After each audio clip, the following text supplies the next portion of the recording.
यहाँ पर बेटा ये हमारा रिड्यूस सिलेबस है ना, फर्स्ट ईयर कॉमर्स वाला जो सिलेबस है, ये वो रिड्यूस सिलेबस यस। नजर आ रहा होगा स्क्रीन के ऊपर।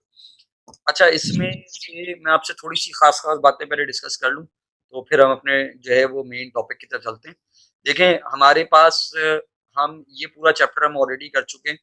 हम डिमांड के बारे में पढ़ चुके हैं, हम इंडिविजुअल डिमांड के बारे में पढ़ चुके हैं, मार्केट डिमांड पढ़ चुके हैं, लॉ ऑफ डिमांड पढ़ चुके हैं, चेंज इन डिमांड पढ़ चुके हैं। इसी तरह हम सप्लाई का पूरा चैप्टर पढ़ चुके हैं, सप्लाई और स्टॉक दोनों पढ़ चुके हैं। चाहे लॉ ऑफ सप्लाई भी पढ़ा था हमने, और स्टॉक एंड सप्लाई का डिफरेंस भी पढ़ा था। ये अलग अलग दो पॉइंट है, स्टॉक एंड सप्लाई का डिफरेंस है और लॉ ऑफ सप्लाई है हमारे पास। सही, तो ये दो अलग अलग चीजें हैं। ये पूरा चैप्टर हम ऑलरेडी कर चुके हैं। सही है। और यहाँ पर ये जो कॉन्सेप्ट ऑफ यूटिलिटी वाला चैप्टर है, इसकी डिग्रीज हमने तस्करा करनी है, और law of diminishing marginal utility को हमने तस्करा कर लिया है। तो ये चैप्टर हमारा जो है रिड्यूस सिलेबस के हिसाब से हमारा सिलेबस जो चैप्टर है वो खत्म हो गया कहना चाहिए। अच्छा, हमें ये जो चैप्टर है फैक्टर्स ऑफ प्रोडक्शन वाला, मुझे नहीं पता आप में से कितने लोगों ने फैक्टर्स ऑफ प्रोडक्शन पढ़ा था। सही, क्योंकि हम ऑनलाइन क्लासेस ही ले रहे हैं, तो जिन लोगों का ये चैप्टर निकला हुआ है, चैप्टर नंबर 1 और फैक्टर्स ऑफ प्रोडक्शन वाला, सही है, तो मैं आपको वीडियो के लिंक सेंड करूंगा। आप लोग लाजमी जो है वो वीडियोस देख लेंगे, और उससे आप लोगों का ये जो चैप्टर है ये पूरे पूरे आप लोगों के कवर हो जाएंगे लाजमी। सही है, लेकिन लाजमी उसको देखेंगे, और मुझसे अगर कोई सवाल उसमें कोई चीज समझ में नहीं आएगी तो मुझे जो है वो व्हाट्सएप के ऊपर मैसेज कर देंगे कि सर हमें ये चीज समझ में नहीं आया, अब ये बता दें। तो मैं जिस वक्त देखूंगा फारिग टाइम होगा, मैं आपको फौरन जो है वो रिप्लाई कर दूंगा उसका, कि उसका क्या सही जवाब है। सही है, बात समझ में आ गई सबको? कंदीर बाजी, बात समझ में आ गई? Okay sir. सही है। जी और सर। ये दानिश भाई, हमारे बात समझ में आ गई दानिश भाई को? Yes sir. अच्छा, देखें हमारे पास ये जो है ना बेटा, क्योंकि देखें हमें जब ऑनलाइन ही करना है, तो हमारे पास जो ऑलरेडी लेक्चर रिकॉर्डेड लेक्चर है, हम उसको फिर जो है वो देख लेंगे। सही है, जो हमने पहले इससे पहले दिया था ऑनलाइन के अंदर। अच्छा देखो, यहाँ तक अगर हम बात करें कि ये जो है हमारा यहाँ तक का, ये हमारा मिड टर्म का सिलेबस है ना। ये किसका है? मिड टर्म का। तो हमारे अगर देखा जाए तो अभी हमारा जो 4 चैप्टर हैं वो कवर हो गए। अच्छा, यहाँ एक बहुत इंपॉर्टेंट बात मैं बताने जा रहा हूँ, वो सारे लोग जरा गौर से सुनेंगे। देखो, इन चैप्टर्स के अंदर कुछ चीजें ऐसी हैं जो हमने नहीं पढ़ी हैं। सही, जैसे अभी हमने लॉ ऑफ डिमिनिशिंग जो है हमारे पास, सही है, वो हमने पढ़ा है। सही, लेकिन हमने law of equi marginal utility नहीं पढ़ा है, जो हमारे सिलेबस में नहीं दिया हुआ, रिड्यूस सिलेबस में नहीं दिया हुआ। Law of equi marginal utility हमने उसको नहीं पढ़ा है। लेकिन ये बात मैं पहले भी बता चुका हूँ, फिर इस बात को रिपीट कर रहा हूँ कि हम इसको लाजमी पढ़ेंगे। सही, ऐसा नहीं है कि हम इसको छोड़ देंगे।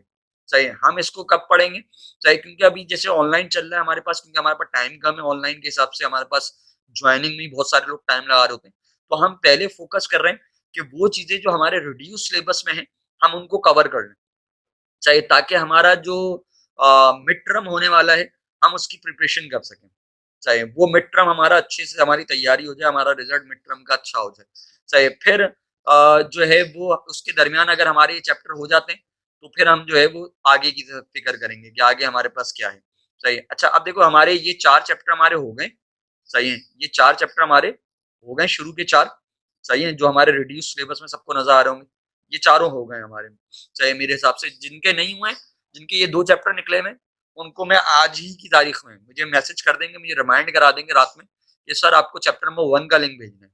सही है, या चैप्टर नंबर 2 का लिंक भेजना है। मैं आपको लिंक भेजूंगा, आप मुझे वॉच करके मुझे बताएंगे कि सर हमने देख लिया इसको। सही, क्लियर है? और कोई चीज अगर नहीं समझ में आएगी तो मुझे मैसेज कर देंगे।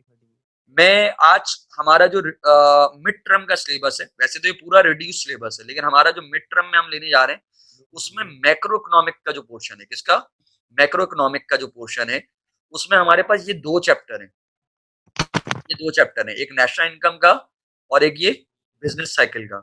सही है, तो नेशनल इनकम और बिजनेस साइकिल का जो हमारा ये चैप्टर है बेटा, मैं आज इसको डिस्कस करने जा रहा हूँ। सही, नेशनल इनकम के चैप्टर को। सही है, तो नोट्स के अंदर आपके पास जो नेशनल इनकम का चैप्टर है उस पर आ जाए सारे लोग।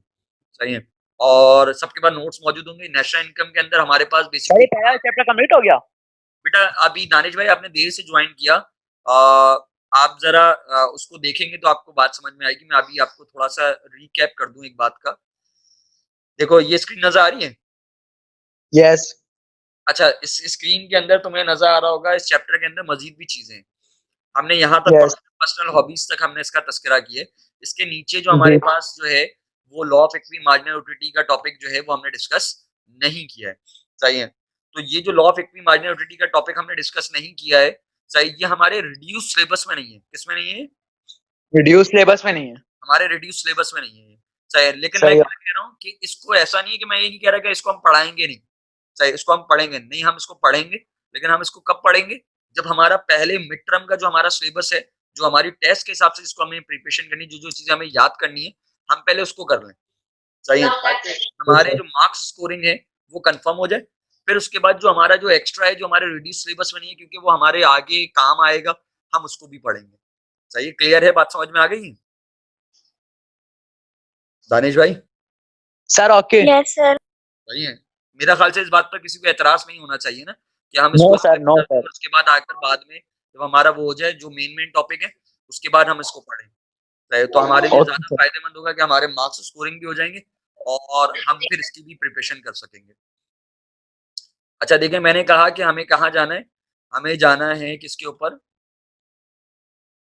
चैप्टर है हमारे पास नेशनल इनकम का, चैप्टर नंबर 9। सही, उस पर चले हैं।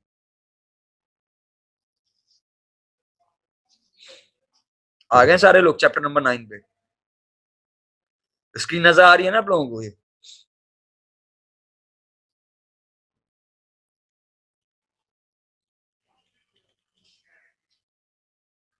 अच्छा, मजे की बात ये बेटा, मैक्रो इकोनॉमिक के अंदर हमारे पास ग्राफ नहीं है ज्यादा, ज्यादातर थ्योरी है या कैलकुलेशन वर्क है कुछ।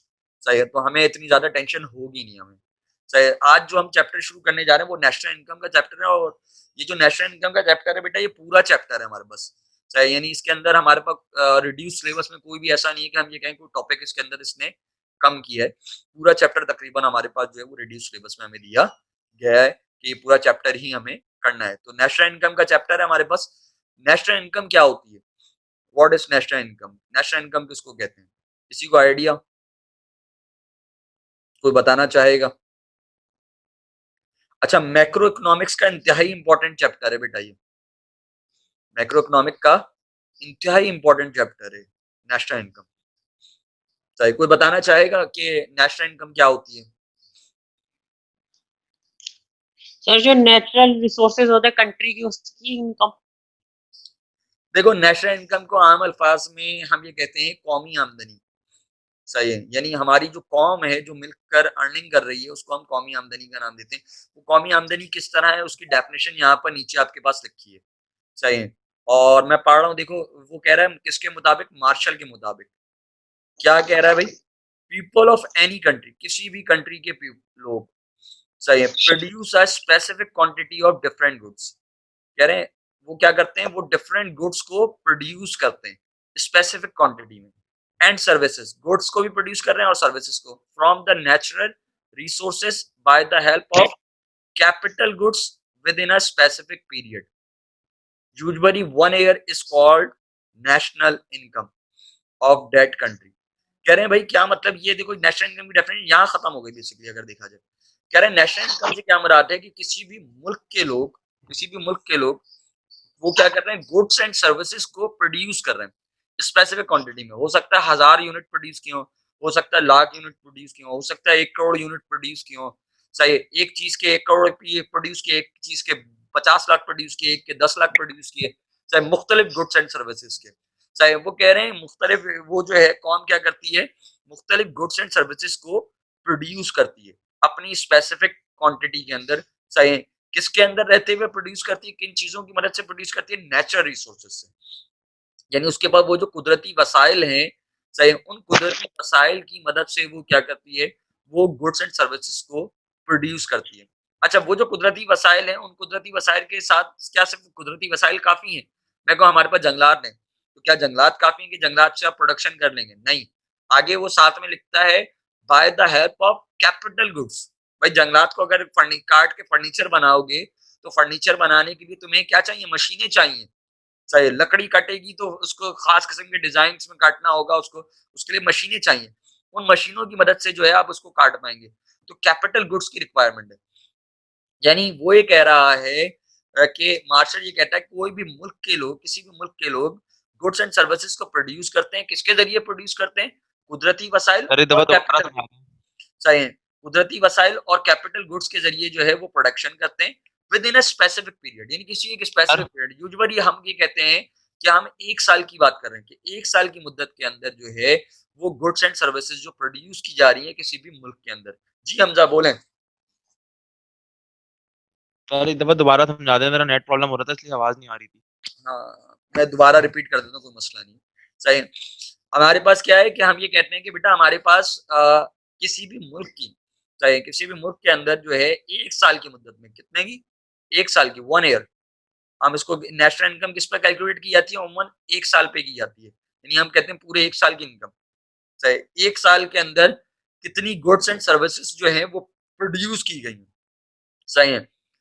किसकी मदद से प्रोड्यूस की गई है? यानी वहां के रहने वाले जो लोग हैं, किसी भी मुल्क के रहने वाले लोग, जैसे अगर मैं कहूँ पाकिस्तान है, चाहे पाकिस्तान में 1 साल की मुद्दत के अंदर चाहे कितनी गुड्स और सर्विसेज को प्रोड्यूस किया गया।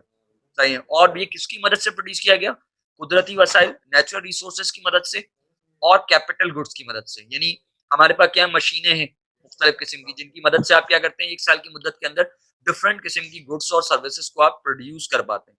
तो उसको हम नाम देते हैं, वो जो गुड्स एंड सर्विसेज प्रोड्यूस हो रही है 1 साल की मुद्दत के अंदर, उसको हम नाम देते हैं नेशनल इनकम का। इसका नाम देते हैं। और वो उस कंट्री की, पाकिस्तान में प्रोडक्शन हुई, पाकिस्तान में प्रोडक्शन हुई तो पाकिस्तान की, चाइना में प्रोडक्शन हो रही है तो चाइना की हो गई। सही है। सऊदी अरब में प्रोडक्शन हो रही है तो सऊदी अरब की हो गई, ईरान में हो रही है तो ईरान की हो गई, कनाडा की हो है तो कनाडा की बात हो गई। सही है। तो वो 1 साल की मुद्दत के अंदर, सही है, 1 साल की मुद्दत के अंदर जितनी भी मुल्क के अंदर गुड्स एंड सर्विसेज प्रोड्यूस की जाए कुदरती वसाइल के जरिए या उसके साथ कुदरती वसाइल के साथ क्या कैपिटल गुड्स के जरिए, वहां के रहने वाले जो भी प्रोडक्शन करते हैं वो वहां की नेशनल इनकम कहलाती है। अब देखो नेशनल इनकम के बारे में सर आगे क्या लिखा है, कह रहे हैं national income depends sir upon. जी भाई। सर नेशनल इनकम को टैक्स नहीं कहेंगे क्या? नहीं, टैक्स एक अलग चीज है। सर नेशनल इनकम टैक्स का में भी तो मतलब है, नेशनल इनकम। नहीं, नेशनल इनकम का मतलब है कौमी आमदनी। नेशनल इनकम किसको कहते हैं? ठीक है। कौमी आमदनी को। कौमी मुल्क आम के अंदर जो production and goods and services, taxes एक अलग चीज है। टैक्स जो है वो क्या होता है बेटा, वो जो गवर्नमेंट जो आपकी इनकम से पैसे लेती है उसको हम कहते हैं टैक्स। सही, यानी जो ठीक है तुमने सर। कमाया, सही, उस पर गवर्नमेंट ने जो अपने चार्जेस लगाए कि भाई इतना हिस्सा हमारा है इसमें, सही, वो आप कह रहे हैं टैक्स है। टैक्स से हम आगे एक और चैप्टर आएगा उसमें उसका तस्करा करेंगे। अभी हम बात करें हमारी इनकम क्या है, आमदनी क्या है हमारी, तो आमदनी कैसे हो रही है, इनकम कैसे हो रही है। अच्छा देखो, एक होती है मेरी इनकम, एक है नेशनल इनकम। मेरी इनकम क्या है, मैंने जो गुड्स एंड सर्विसेज प्रोड्यूस की वो मेरी इनकम हो गई, तुमने जो गुड्स एंड सर्विसेज प्रोड्यूस की वो तुम्हारी इनकम हो गई।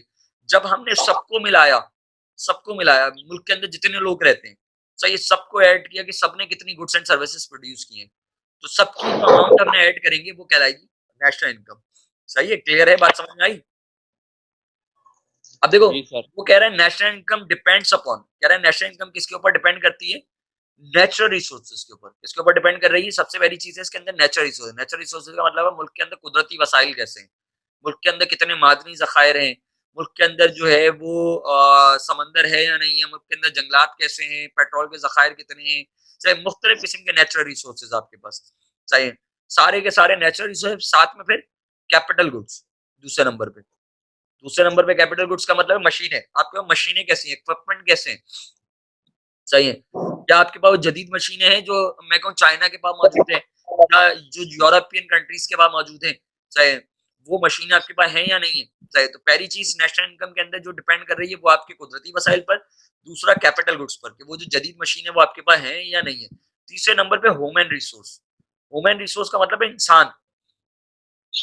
अब देखो इंसानों की अगर हम बात करें तो हमारे पास इंसान एक जैसे नहीं है। एक जैसे से मुराद ये कि हो सकता है बज़ाहिर दिखने में एक जैसे हैं, खुदा ने जो सलाहियतें दी हैं वो जैसी दी हैं, लेकिन काम करने के हिसाब से, एफिशिएंसी के हिसाब से एक जैसे नहीं है। चाहे कोई बहुत अच्छा काम करता है, कोई बहुत बुरा काम करता है, चाहे कोई पढ़ा लिखा है, कोई जाहिल है, चाहे कोई डॉक्टर है, कोई डॉक्टर नहीं है। सही है, बात समझ में आ रही है। कोई इंजीनियर है, कोई इंजीनियर नहीं है हमारे पास। सही, तो अब यहाँ पर क्या है, ये ह्यूमन रिसोर्सेज का पार्ट है कि हमारे पास जो लोग हैं, जो काम, जो हमारे पास पब्लिक मौजूद है, वो आवाम, वो कैसी है, चाहे कितनी पढ़ी लिखी हो कितनी जाहिल है। जैसे अगर मैं कहूँ कराची शहर के अंदर आपको पढ़े लिखे लोग फिर भी ज्यादा मिल जाते हैं, चाहे, लेकिन जब आप इंटीरियर में जाते हैं तो आपको पढ़े लिखों की तादाद क्या हो जाती है, कम हो जाती है। सही है, तो ये क्या है। अच्छा, इसी तरह आप मैं कहूँ पाकिस्तान में लिटरेसी रेट फिर ज्यादा है, एज़ कंपेयर अफ़गानिस्तान के। चाहे अफ़गानिस्तान में इतने पढ़े-लिखे लोग नहीं हैं। चाहे तो ये क्या है? ये है ह्यूमन रिसोर्स कि आपके पास जो लोग हैं वो कैसे हैं। सही क्लियर है बात समझ? एंड आगे कह रहा है and knowledge and so on. कह रहा है भाई वहाँ के लोगों की नॉलेज कैसी है? ये बड़ी इंपॉर्टेंट बात है। सही है। Knowledge and so on. आप जानते हैं शायद आपने नोट किया हो, पाकिस्तान में बेटा ऐसे लोग बहुत सारे हैं जो पाकिस्तान क्या बल्कि यूँ कहना चाहिए कि हमारे पास एशियन कंट्रीज़ के अंदर काफ़ी जगहों पर आपको ऐसे लोग मिलते हैं। पाकिस्तान में ही मिलते हैं कि वो बहुत ज़हीन है, सही है और उनको जो है वो बहुत सारी रिसर्च करना चाहते हैं लेकिन मुल्क के अंदर सलाहियत नहीं है। मुल्क के अंदर जो है वो ये सपोर्ट नहीं है कि वो उनको तजुर्बात में या चीज़ों में रिसोर्सेज़ के अंदर मदद कर सकें। तो होता क्या है कि आप उनको फाइनेंस नहीं कर पा रहे होते तो दूसरे ममालिक उनको पिक कर लेते हैं। जैसे मैं कहूँ हमारे बहुत सारे लोग पाकिस्तान से जो है वो अमेरिका में, कनाडा में, यूरोपियन कंट्रीज़ के अंदर या ऑस्ट्रेलिया के अंदर जो है वो रह रहे हैं। सही है, क्यों? क्योंकि वो ज़हीन थे, उनको ऑफ़र्स दी गई। जैसे अभी आईटी के अंदर हमारे बहुत सारे एक्सपर्ट्स की अगर हम बात करें, वो क्या कर रहे हैं, वो जहाँ देखते हैं यहाँ से कि भाई ये पढ़ा-लिखा शख्स है, ये अच्छा है, इसका अच्छा माइंड है, ये हमारे काम आ सकता है, वो क्या करते हैं उसको अपने पास बुला लेते हैं। क्यों? क्योंकि हमारे यहाँ पर सपोर्ट नहीं है। हमारे यहाँ गवर्नमेंट सपोर्ट नहीं करती, हमारे यहाँ फाइनेंसिंग नहीं होती। भाई दिमाग तो है, प्रोजेक्ट बना सकते हैं, लेकिन उस प्रोजेक्ट को बनाने का फाइनेंस तो करें। वहाँ क्या है बाहर के ममालिक के अंदर वो लोग उसको फाइनेंस कर रहे होते हैं। तो यहाँ जो चीज़ आ जाती है वो आ जाती है नॉलेज के ऊपर, कि बाद जगहों पर आपकी मुल्क की तरक्की डिपेंड करती है नॉलेज के ऊपर। हमारे पास ऐसे भी लोग हैं, जिन्होंने मुल्क से बाहर जाने को रिजेक्ट कर दिया। उन्होंने कहा हम मुल्क से बाहर नहीं जाएँगे, सही है और मुल्क में रहकर काम करेंगे, सही है। अब जैसे मैं एक नाम लूँगा आपको आपने शायद सुना हो मैं कहूँ डॉक्टर अदीब रिज़वी, नाम सुना है आपने डॉक्टर अदीब रिज़वी का? बेटा डॉक्टर अदीब रिज़वी का नाम सुना है आप लोगों ने? No sir. सही नो सर। ये ये एसआईयूटी के हेड हैं। एसआईयूटी समझते हैं?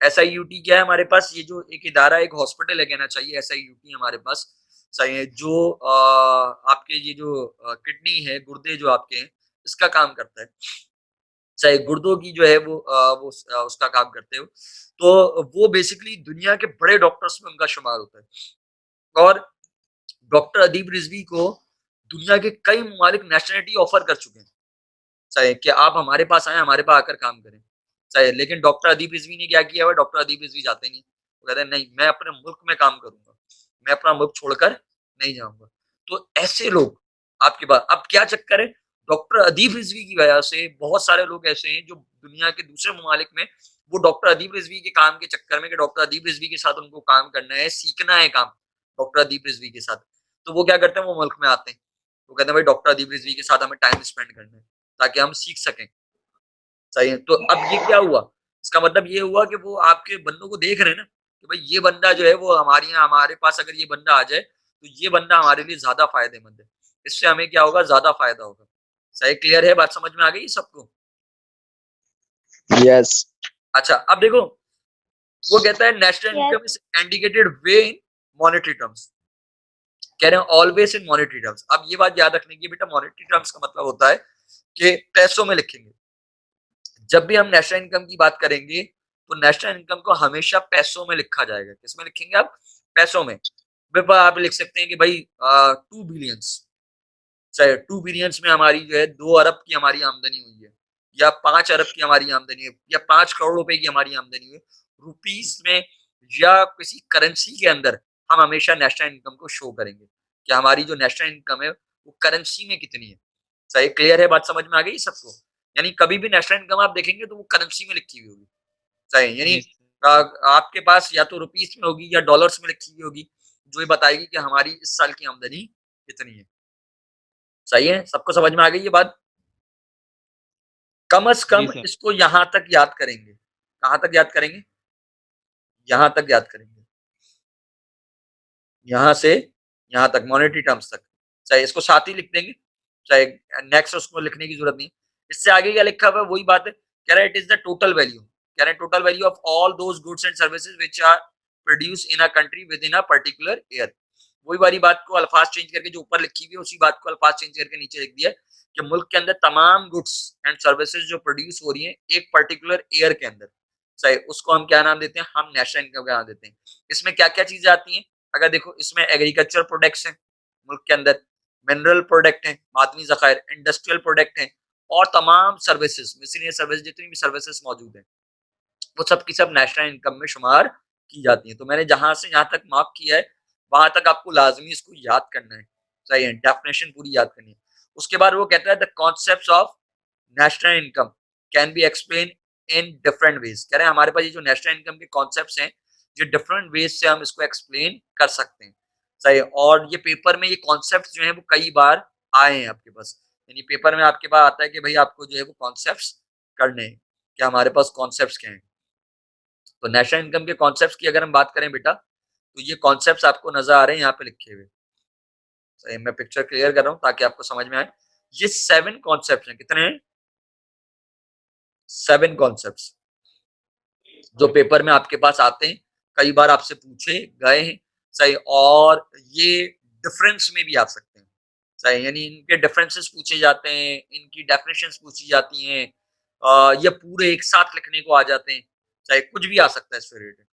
सबसे पहला कॉन्सेप्ट क्या है नेशनल इनकम का? वो है ग्रॉस डोमेस्टिक प्रोडक्ट, उसको हम कहते हैं जीडीपी। स्मॉल में हम क्या लिख देते हैं उसको? जीडीपी। जीडीपी का मतलब है ग्रॉस डोमेस्टिक प्रोडक्शन, सही है। दूसरे नंबर पे जीएनपी।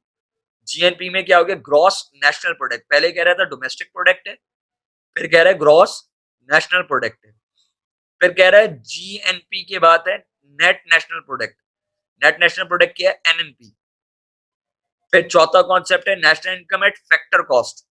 नेशनल इनकम किसके ऊपर? फैक्टर कॉस्ट के ऊपर, तो उसको हम कहते हैं एनआई शॉर्ट फॉर्म में, सही। फिर है पर्सनल इनकम, पर्सनल इनकम को लिखते हैं पीआई। फिर है डिस्पोजेबल पर्सनल इनकम, डीपीआई। फिर है per capita income, per capita income. Per capita income यहाँ पे लिखा हुआ नहीं है, मैं आगे लिख देता हूँ, आप भी अपने पास नोट्स में लिख लें ताकि आपको याद रहे। इसको हम कहते हैं पीसीआई। पीसीआई का मतलब है पर कैपिटा इनकम, सही है, पर कैपिटा इनकम, सही है।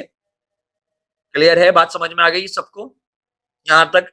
कि ये 7 यस कॉन्सेप्ट सर। हमें याद करने, हमें रट्टा लगाने हैं इनके, सही। Yes. और इनकी कैलकुलेशन भी आती है, सही, इनकी कैलकुलेशन भी आती है पेपर के अंदर कि हमें इनकी कैलकुलेशन भी करनी होगी, सही। तो आपको उसी हिसाब से इसको देखना पड़ेगा कि हमारे पास क्या है, सही। मैं जरा आगे जा रहा हूँ ताकि हम इसको मजीद देख सकें। पहला कॉन्सेप्ट हम इसका डिस्कस करने जा रहे हैं, और सबको याद रखना ये जो कॉन्सेप्ट मैं आज बताने जा रहा हूँ बेटा, ये आगे जितनी भी क्लासेस पढ़ोगे, चाहे चाहे वो मास्टर्स की हो, चाहे वो पीएचडी लेवल की हो, उसमें कॉन्सेप्ट यही रहेगा इसका। कॉन्सेप्ट में कोई चेंजिंग नहीं आएगी हमारे पास, क्या हम ये कहें कॉन्सेप्ट में कोई चेंजिंग आ रही है हमारे पास इसकी। सबसे पहले व्हाट इज जीडीपी? जीडीपी क्या है? जीडीपी कहते हैं ग्रॉस डोमेस्टिक प्रोडक्शन, सही है। ग्रॉस डोमेस्टिक प्रोडक्ट या ग्रॉस डोमेस्टिक प्रोडक्शन कहते हैं आप, सही। जीडीपी, जीडीपी होता क्या? देखो यहाँ पर लिखा है GDP is the total market value. क्या है ये? Total market value of all final goods and services currently produced within a domestic territory of a country in a year। मैंने कुछ वर्ड्स को अंडरलाइन किया है और ये वर्ड्स ही आपको समझने हैं मेन, चाहिए, क्योंकि यही मेन कॉन्सेप्ट्स हैं। कह रहा है जीडीपी क्या है? जीडीपी ग्रॉस डोमेस्टिक प्रोडक्ट को जो है वो क्या है? Total market value. किस चीज की टोटल मार्केट वैल्यू? तमाम फाइनल गुड्स एंड सर्विसेज की। फाइनल गुड्स का मतलब होता है वो गुड्स जो रेडी टू यूज हो। कैसी गुड्स? जो रेडी टू यूज है, यानी अगर मैं कहूं बिलपर्स मैं मार्कर बना रहा था और मार्कर आधा बना, चाहे पूरा नहीं बना, 1 साल के अंदर बिलपर्स दिसंबर की 31 तारीख आ गई और वो पूरा नहीं बना, अभी आधा बना है, तो वो फाइनल गुड नहीं है। फाइनल गुड वो होगी जब वो रेडी टू यूज हो, तो यानी हम उसको इस्तेमाल करने की कंडीशन में हो कि अभी हम उसको इस्तेमाल कर सकते हैं, चाहे, तो वो फाइनल गुड है, चाहे। अच्छा, फिर फाइनल गुड्स एंड सर्विसेज की क्या total market value? Total market value का मतलब ये कि मैंने बिलपर्स मार्कर बनाए, समझना, मैं तुम्हें एक समझाने के लिए एग्जांपल दे रहा हूं। मैंने एक मार्कर है, एक मार्कर है बिलपर्स 100 रुपए का। एक मार्कर कितने का है? 100 रुपए का। और हमने जो है वो 1 लाख मार्कर बनाए। कितने बनाए? 1 लाख मार्कर बनाए। एक मार्कर की प्राइस मैंने क्या बताई? एक मार्कर की जो कीमत है वो है आपके पास ₹100। अब जरा सोच के आप दो मुझे, 1 लाख मार्कर की कीमत कितनी होगी? 1 लाख मार्कर प्रोड्यूस किया हमने, कितनी होगी 1 करोड़। कीमत? 1 करोड़। सही है, हम क्या करेंगे, हम यहाँ पर अमाउंट बढ़ा देंगे। ये आ गई आपके पास, ये आएगी आपके पास कीमत। सही, कितनी बन रही है? 1 करोड़। 1 करोड़ रुपए। सही है, 1 करोड़ रुपए।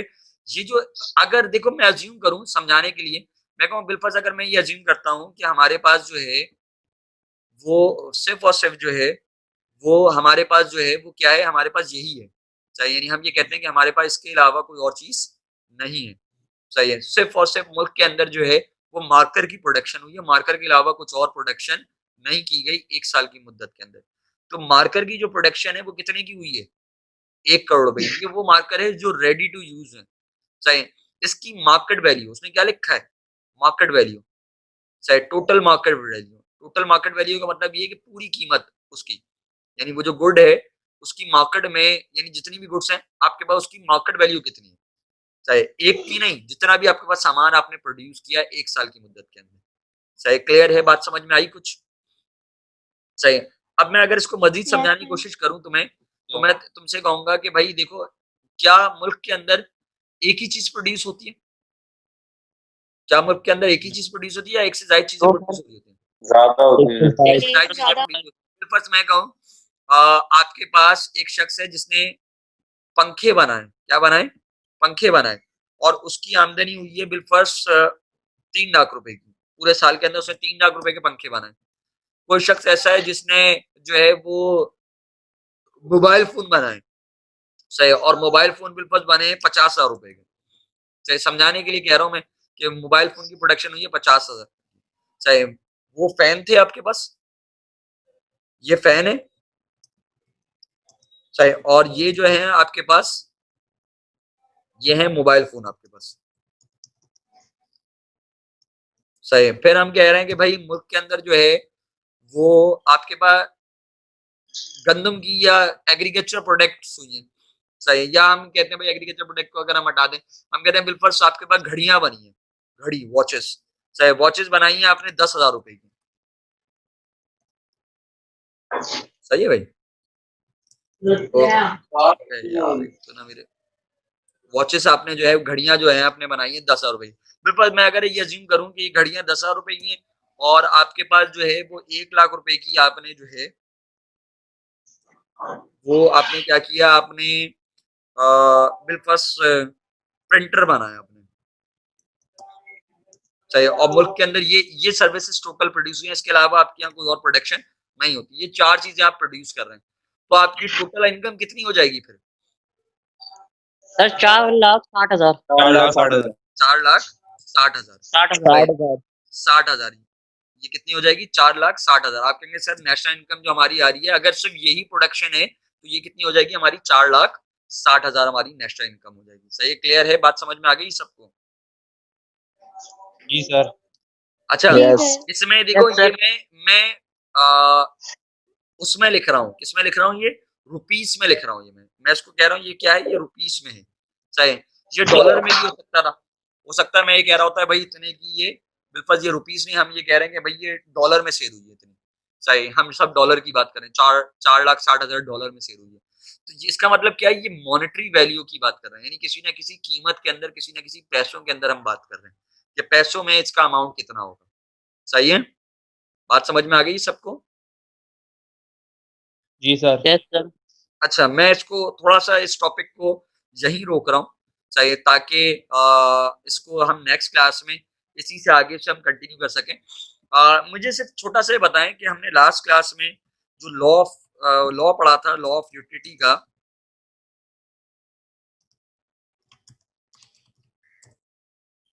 उसकी आपने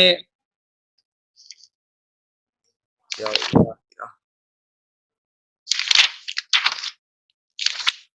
उसमें नीचे एक छोटी-सी हेडिंग है इम्पोर्टेंस की, नज़र आ रही है आप लोगों को?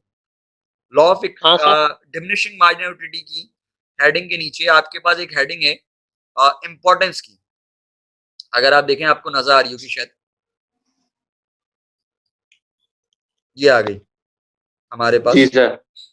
ये आ गई law of Wait, diminishing yes. Marginal utility. मैं जरा तेजी से इसको पढ़ रहा हूँ, 5 मिनट है हमारे पास ताकि हम इसको जरा सा जल्दी से डिस्कस कर लें। कह रहे हैं law of diminishing marginal utility has great practical importance, it is used in the discussion of various aspects of economic theory, for example it is applied to discussion of theory of value. कह रहे हैं भाई हम इसको किस में apply करते हैं, एक इसका इंपॉर्टेंस है थ्योरी ऑफ वैल्यू के अंदर, सही है। The law of demand and supply are based on the law of diminishing marginal utility. In this way, this law is helpful to determine price of different commodities. कह रहे हैं a consumer also keep in view the marginal utility of any commodity when he purchase different commodities. कह रहे हैं भाई एक consumer को फायदा देता है जब कंज्यूमर क्या करता है, कोई दूसरी कमोडिटी को बाय करने जा रहा होता है। कह रहे the law apply to money also. कह रहे it is a matter of common observation that utility of money for a poor person is greater as compared to a rich person. Due to this reason, progressive tax system is supported by the economics. The theory of socialism is also based on this law. Socialism का भी law इसके ऊपर है। Utility of money to the rich is less than the poor. अब देखो यहाँ पर जो है वो कहता है, मैं इसको सम अप कर दूं इसको, कह रहे हैं law of diminishing marginal utility जो है वो हमारे पास आम जिंदगी में भी हम उसको इम्प्लीमेंट करते हैं, देखते हैं। चाहे आम जिंदगी में हमें कैसे इम्प्लीमेंट होता हुआ नजर आ रहा है कि हमें नजर आ रहा है कि हम जब लॉ ऑफ डिमांड और लॉ ऑफ सप्लाई की बात करते हैं तो उसकी जो बेसिस है वो डिमिनिशिंग पर है। चाहे क्यों, क्योंकि जब इंसान जब चीजों की डिमांड करता है, सेटिस्फेक्शन मिलती है, तभी उन चीजों की डिमांड कर रहा होता है। चाहे अगर मुझे सेटिस्फेक्शन ना मिले तो मैं किसी चीज की भी डिमांड नहीं करूंगा। भाई मुझे पानी की डिमांड, मैं पानी इसीलिए खरीदूंगा ना कि मेरी प्यास बुझे, मैं मार्कर इसीलिए खरीदूंगा कि मैं लिख सकूं, मैं मोबाइल इसलिए खरीदूंगा कि मोबाइल को जो है वो अच्छे से अच्छा मोबाइल इस्तेमाल करूं ताकि मुझे जो है वो बात करने में या मैसेजेस करने में कोई प्रॉब्लम ना हो। तो अगर मुझे सेटिस्फेक्शन मिलेगी तभी मैं उसको बाय करने का इरादा करूंगा, तभी मैं उस प्रोडक्ट की डिमांड करूंगा। अगर मुझे वो चीज सेटिस्फाई नहीं करेगी तो मैं उसकी डिमांड नहीं करूंगा। जो चीज मुझे ज्यादा सेटिस्फाई करेगी मैं उसकी ज्यादा डिमांड करूंगा, जो चीज मुझे कम सेटिस्फाई करेगी मैं उसकी कम डिमांड करूंगा या मैं उसकी डिमांड ही नहीं करूंगा।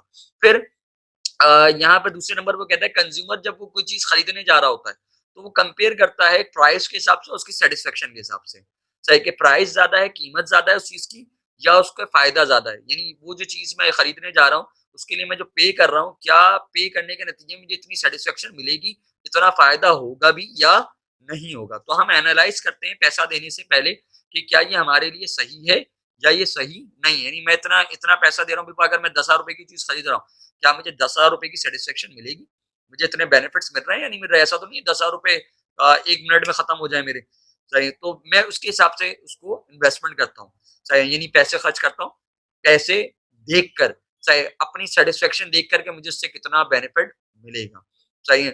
तो अच्छा फिर यहाँ पर वो कहता है जो गवर्नमेंट टैक्सेस लगा रही है, तो टैक्सेस लगाने का जो निजाम है वो भी इसके ऊपर बेस कर रहा है, क्योंकि मनी की जो डिमांड है, मनी का जो लॉ है कि भाई इंसान की ख्वाहिशात, भाई एक अमीर आदमी उसके लिए ज्यादा पैसा 1,000 रुपए इतना वैल्यू नहीं रखेगा, लेकिन एक गरीब आदमी के लिए 1,000 रुपए की वैल्यू ज्यादा होगी। तो जो हम टैक्सेस लगाते हैं वो टैक्सेस का निजाम भी इसके ऊपर बेस कर रहा होता है। इसी तरह एक अमीर आदमी जो है वो पैसा सोसाइटी के कामों में, जब उसके पास नोट ज्यादा है तो वो सोसाइटी के कामों में ज्यादा खर्च कर सकता है, क्योंकि उसको जो है वो इतनी वैल्यू नहीं है, उसको इतनी जरूरत नहीं है उसकी। जबकि कंपेयर करें गरीब आदमी की, गरीब आदमी जो है सोशल एक्टिविटीज के अंदर इतना पैसा खर्च नहीं करेगा, वो कहेगा भाई इससे बेहतर नहीं है कि मैं अपने ऊपर खर्च करूं, मेरा ज्यादा फायदा मुझे इसमें होगा। तो ये हमें इस तरह जो है वो नजर आता है। ये बात मैं बता दूं बेटा, लॉ ऑफ डिमिनिशिंग माइनॉरिटी की इंपॉर्टेंस कभी भी पेपर में आई नहीं है, सही, लेकिन यहाँ पर दी भी थी, सही, क्योंकि टॉपिक हमारे पास मौजूद है लॉ ऑफ डिमिनिशिंग माइनॉरिटी का, इसलिए मैंने सोचा कि इसको थोड़ा सा आपसे डिस्कस कर लूं कि अगर उठा के वो उसको पेपर में दे दे तो आपको पता हो कि किसके फायदे क्या हैं। कोई ऐसी चीज जिसमें समझ में ना आई हो जल्दी से पूछ लें, टाइम हमारा ऑलमोस्ट खत्म हो गया, किसी वक्त मीटिंग एंड हो जाएगी।